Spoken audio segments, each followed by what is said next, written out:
बिस्मिल्लाहिर्रहमानिर्रहीम। अस्सलाम वालेकुम व्यूवर्स, मैं आपको अपने यूट्यूब चैनल यूट्यूब ट्रेनिंग पर खुश आमदीद कहता हूँ। व्यूवर, आप जानते हैं कि हमेशा आपके लिए फ़ायदेमंद वीडियो का इंतखाब होता है, जिसमें से वीडियो से आपको फ़ायदा होता है, उस वीडियो का हम इंतखाब करते हैं।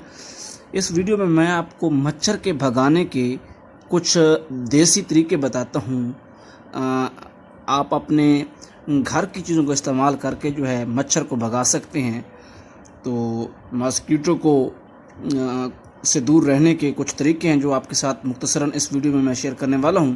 उससे पहले कि आपने अभी तक चैनल को सब्सक्राइब नहीं किया तो बराए मेहरबानी चैनल को सब्सक्राइब कर लें, बेल के आइकन और ऑल नोटिफिकेशन पर ज़रूर क्लिक करें ताकि चैनल से आने वाली हर नई वीडियो आप तक सबसे पहले पहुंचे। वीडियो को लाइक करें जी। पुदीना, तुलसी, न्यासबो, लेमन ग्रास और मेरीगोल्ड को घरों में लगाने से डेंगू मच्छर को मार भगाया जा सकता है। नीम और सफ़ेदे के दरख्त भी मच्छरों को दूर रखने में अहम किरदार अदा करते हैं। कुदरत ने पौधों में ऐसे ऐसे अमराज की शफा रखी है कि अक्ल दंग रह जाए।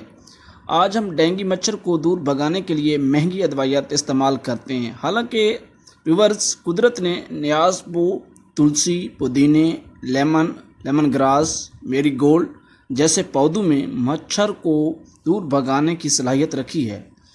छोटे पौधों को बखूबी घरों में रखा जा सकता है, और बात बड़े दरख्तों की हो तो नीम, और इसको इन अदर वर्ड नीम कहते हैं, और सफ़ेदे के दरख्त इस हवाले से बहुत करामात तस्वर किए जाते हैं।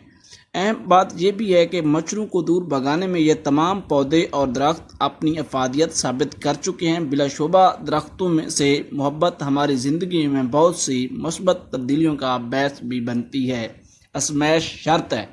तो यकीनन आप ये टोटके देसी आजमाएं और मॉस्किटोज़ को, डेंगू मच्छर को आप दूर भगाकर अपनी जो है सेहत को बाहर रख सकते हैं। तो व्यूवर, मैं उम्मीद करता हूं कि इस तरह की ये इन्फॉर्मेशन और फ़ायदा वाली देसी टोटकों की वीडियो का आपको फ़ायदा पहुंचेगा। तो उम्मीद करता हूं कि आपने इससे फ़ायदा हासिल किया होगा।